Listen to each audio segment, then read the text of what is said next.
గుండెల గుబులు పుట్టాలి. అమ్మా ఏమిటిరా ఇది అని మన భావ ప్రకటన ద్వారా శత్రువు భయపడే పరిస్థితికి తీసుకువెళ్ళాలి.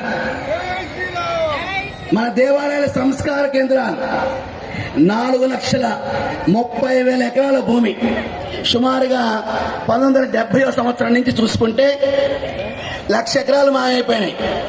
స్థానిక కార్పొరేటర్ కానించి, స్థానిక భూపకాసులు కానించి, మంత్రులు కానించి, ఎమ్మెల్యేలు కానించి, ఎంపీలు కానించి ఎవరైనా సరే కాజేసిన భూమిని తెలుసా?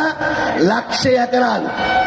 ఒక ఎకరం ₹1,00,00,000 వేసుకుంటే 1,00,000 ఎకరాలు ఎంతైనాయండి? 1,00,000 కోట్లు. అదే 1,00,000 కోట్లు మన బ్యాంకులో ఉంటే ప్రభుత్వాన్ని మనం పోషిస్తాం అవసరమైతే. అవునా కాదా? కాబట్టి ఇక్కడ మనం వేరువేరుగా ఉండి పలచనగా ఉండి మనం పక్కదారి పట్టున్నాం.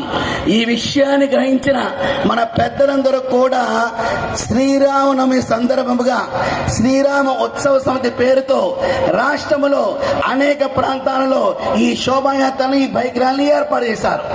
నేను ఉదయం గుంటూరులో బైక్ ర్యాలీ ప్రారంభించి సాయంత్రానికి రాజమహేంద్రవరం వచ్చేప్పుడు గోదావరి పర్వను చూశాను, మీ కాషాయ రెపరెపలను కూడా ఇక్కడ చూశాను. కావున రాష్ట్రంలో అత్యంత పెద్ద శోభాయాత్ర ఏంటంటే ఆ ఘనకీర్తి మన రాజమహేంద్రవరానికి మీకే చెందుతున్న విషయాన్ని మనం గుర్తుంచుకోవాలి. ఇవాళ చూడండి, ప్రపంచమంతా యుద్ధాలతో కొట్టుకులాడుతుంది. అవునా కాదా? కానీ భారతదేశంలో మనము శ్రీరామ పండుగని అత్యంత ఉత్సాహంగా చేస్తున్నాం. దీనికి కారణం ఎవరు? దీనికి కారణం ఎవరు? నరేంద్ర మోడీ గారు. అవునా కాదా?